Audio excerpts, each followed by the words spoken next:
Hello there, everybody. Welcome to the channel. If you haven't subscribed, please press the subscribe button. Check out my content. Everybody else, welcome back. Welcome back. Have a little information and a little news for you about the prison strike. It looks like a deal has been reached. Now, we have said this before, but it looks like as of Monday morning, this coming Monday morning, that the prison strike will be over. This deal has been signed by 3 individuals. As you see, I post is actually a 5-page memorandum that has the specifics of the deal. It has been signed by 3 individuals. It has been signed by the union. It has been signed by the mediator, and it has been signed by the commissioner of the Department of Corrections. And basically what it's saying is that the strike will come to an end and the agreement will go into effect as long as 85% of the officers return to work as of Monday morning. If they do this, there will be no penalties for the officers that return to work. Some of their health care was suspended. This will be put back into effect. Some of the agreements in the deal, I will explain them to you right now. The big one is the HALT Act, which is solitary confinement. And in regards to the HALT Act, they have agreed to suspend aspects of the HALT Act for 90 days, giving officers discretion to use solitary confinement, especially in cases of assaults on staff, weapons possession, and violence. This is only a 90-day review. After that, the commissioner said that he will go on a facility-by-facility basis to determine what he should do from there on. As part of this agreement, the double and triple shifts will be cut down. There are a lot of specifics about this. A lot of terminology about this in the contract. They will continue to use the National Guard as everything begins to scale down. So a percentage of National Guard will remain in the prison as this is coming into effect. A lot of the overtime is placed on the officers on the weekends, on Fridays, Saturdays, and Sundays. And in order to prevent that overtime on the weekends, they plan on closing some programs in the prison and other things that take place in the prison, so they will not need as much staff. That is part of the contract as well. As part of the contract, there will be no discipline for the officers who violated and broke the law regarding the Taylor Law. So there will be no discipline as long as they return to work, as long as 85% of them return to work. Those that do not return to work will face the discipline. Like I said, 85% has to return to work. You know, this do we say is good or bad? From a prisoner's aspect, I believe that this is good because prisoners have remained statewide. Many of them have remained keep locked in their cells. They haven't been receiving the proper nutrition. They haven't been able to receive recreation and get exercise. And when any man is locked inside of his cell for an extended period of time, it takes a big emotional effect on you, a mental effect on you, a physical effect, but more than all of those, it affects you spiritually. You know, it affects your soul when you're locked in a cell for 23, 24 hours a day without access to move around and have human contact with your peers in there. So I believe that the strike coming to an end will benefit the prisoners in that regard. I don't know if the officers feel like they received what they wanted, because I know that their main objective was to repeal the HALT Act. I believe they want the entire HALT Act repealed. Um, so I guess I don't believe it will be repealed. I believe that the HALT Act will stay in effect. That's just my opinion. As he said, they're going to do a 90-day review on it.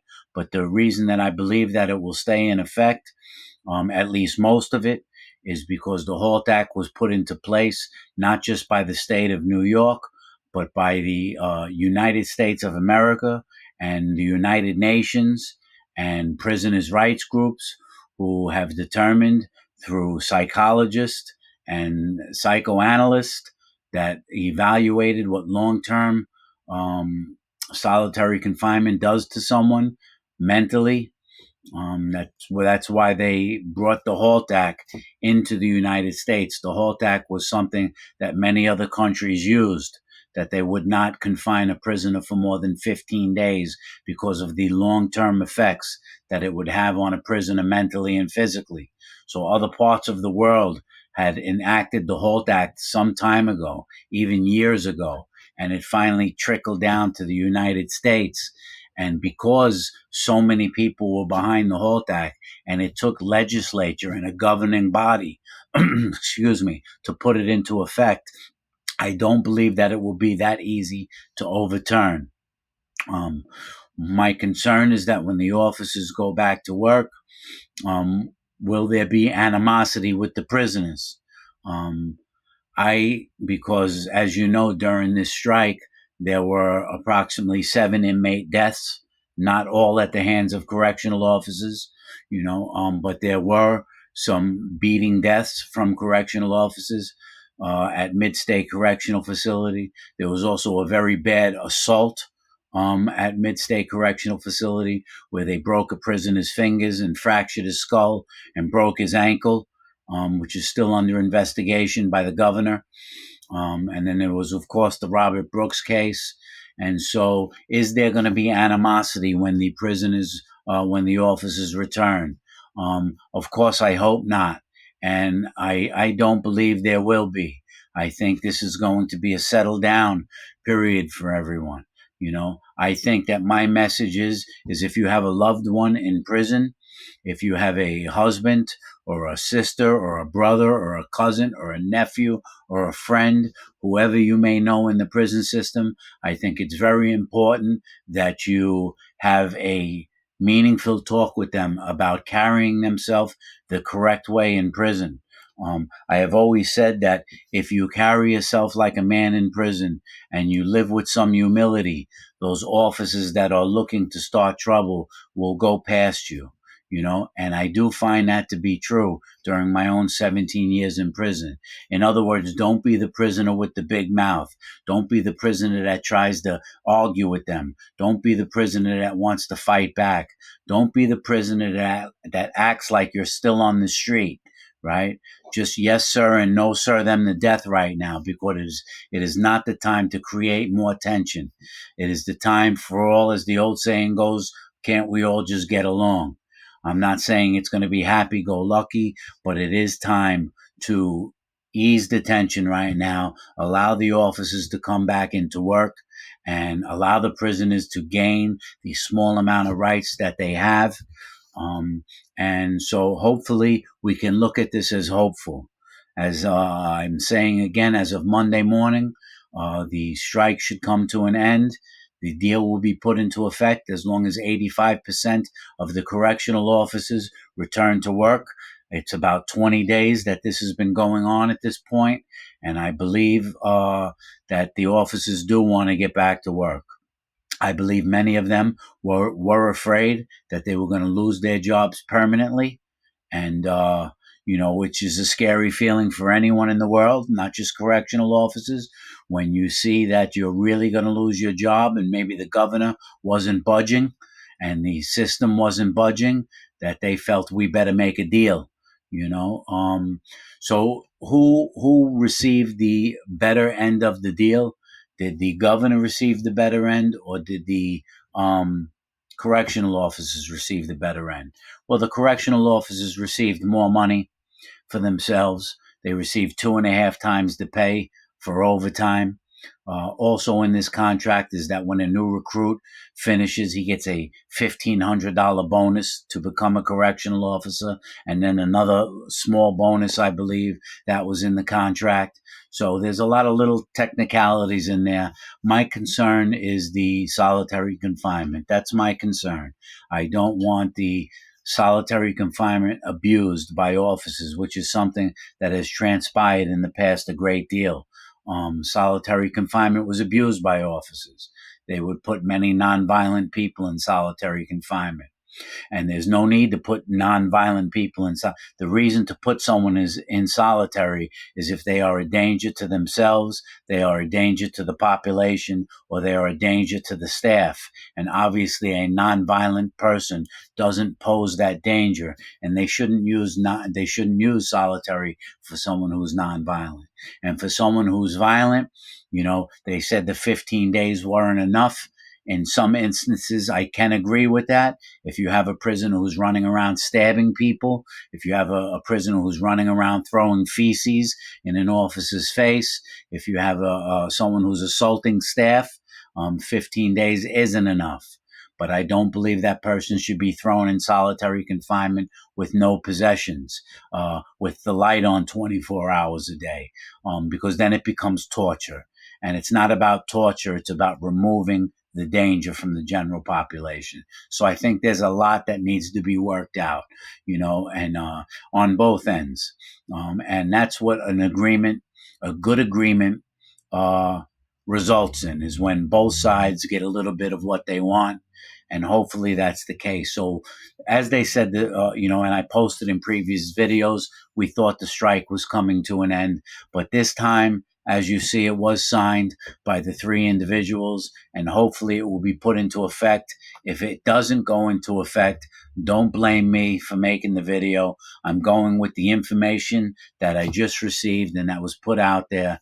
So hopefully Monday morning the visitation starts again, which is another big thing. I'm sorry I forgot to add that. Besides the prisoners getting out of their cells, besides the prisoners getting recreation, besides the prisoners getting to move around again, they will also, believe, get visitation again. So you can see your loved ones and hug and kiss your loved ones. The officers were calling for non-contact visits. I didn't see any of that in the 5 pages that I read. What I did see in there, as part of the contract, is their legal mail will begin to be scanned, because the officers were worried about narcotics coming in through the legal mail. And so now they are going to have a company that provides the technology to open and go through the legal mail or scan the legal mail so less narcotics come in. That is also part of the deal. So if I get any more information, I will keep you posted. I hope you all have a good weekend, and I'm trying my best to give you the best information I can. All right? Be well. All my best to your loved ones out there. And I hope that on both ends, people just calm down and relax. And I hope that there's less hate inside of the system. No progress gets made when there's hate. Hate only creates division. Hate only creates obstacles. And I believe that a lot of the prisoners hate the officers. A lot of officers hate the prisoners. And there's never going to be any progress like that. I'm not saying that we have to have a kumbaya moment where they fall in love with one another. That's never going to happen. But if both sides can start to see each other as human beings, we can make some progress there. And so there's a lot more work that needs to be done, but a lot more. And at this point, hopefully the strike just comes to an end. All right. Have a good weekend and all my best.